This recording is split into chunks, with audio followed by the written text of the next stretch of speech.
Hi అండి, అందరు బాగున్నారా?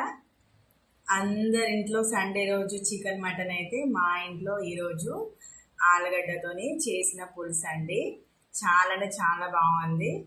ఇది నేను చేసేటప్పుడు మళ్ళీ ఎప్పుడైనా వీడియో అయితే పెడతాను. ఇది నేను చింతపండుతోనైతే చేశాను. చాలా టేస్టీగా ఉంది. ఎప్పుడైనా మీరు చింతపండు వేసుకొని ఆలుగడ్డ కర్రీ అయితే చేసుకున్నారా? చేసుకుంటే కమెంట్ బాక్స్లో చెప్పండి. నేనైతే ఎప్పుడైనా ఆలుగడ్డలు తక్కువ ఉంటే నేను ఇలా పులుసు అయితే పెడతాను. చాలా బాగుంటుంది. అయితే మీరేం తిన్నారు ఫ్రెండ్స్?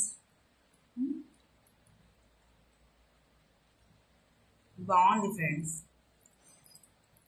ఆలుగడ్డ ఫ్రై అంటే అందరికి ఇష్టం ఉంటుంది. నాకు కూడా చాలా ఇష్టం. బట్ కొన్ని డేస్ నుంచి నేను దుంపలు తింటే నాకు అసలు పడడం లేదు. కొన్ని వీడియోస్లో చెప్పాను కదా.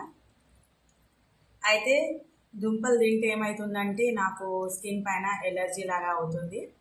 అయితే ఒక వీడియో నేను అప్లోడ్ చేశాను. ఏంటంటే దుంపలు తినేటప్పుడు క్యారెట్ అయినా ఆలుగడ్డ అయినా కొన్ని నేను పల్లీలు కనీసం పల్లీలు తిన్నా నా స్కిన్ పైన ఇలా ఎలర్జీ లాగా వచ్చేటి చాలా ప్రాబ్లం ఫేస్ అయ్యాను. దాని తర్వాత కొన్ని హాస్పిటల్ కూడా చూపించుకున్నాను. అంటే నేను నమ్ముతారో లేదో తెలియదు నాకు. బట్ నేను ఎన్ని ట్యాబ్లెట్స్ వాడాను, ఈ కోర్స్ వాడాను, బట్ నాకు తగ్గలేదు ఎలర్జీ. మరి ఇప్పుడైనా తింటున్నావు అక్క దుంపలని మీరు అనుకోవచ్చు. బట్ నేను ఈ స్కిన్ ఎలర్జీని ఎలా తగ్గించుకున్నానంటే ఒక షార్ట్ వీడియోలో కూడా చెప్పాను. నువ్వుల ఆయిల్ అయితే వాడాను. నువ్వుల ఆయిల్ వాడితే అసలు ఏమైనా ఫలితం ఉంటుందా అక్క అంటే, స్కిన్ ఎలర్జీ ఎలాంటి స్కిన్ ఎలర్జీ అయినా పర్వాలేదు, చాలా బాగా పనిచేస్తుంది.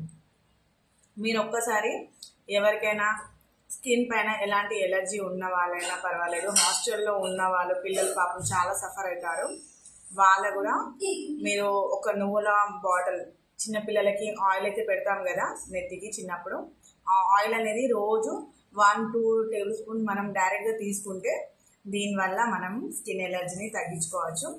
టాబ్లెట్స్తోని మనం కోర్స్ అనేది ఎన్ని డేస్ వాడితే అన్ని డేస్ వరకే బాగుంటుంది. బట్ లైఫ్ లాంగ్ మనకి ఇలాంటి ప్రాబ్లం రావద్దంటే నువ్వుల ఆయిల్ అయితే ఒకసారి వాడి చూడండి. ఈ టిప్స్ మీకు నచ్చితే ప్లీజ్ అండి నా ఛానల్ని సబ్స్క్రైబ్ చేసుకొని నన్ను అయితే ఫాలో చేయండి. ఓకేనా ఫ్రెండ్?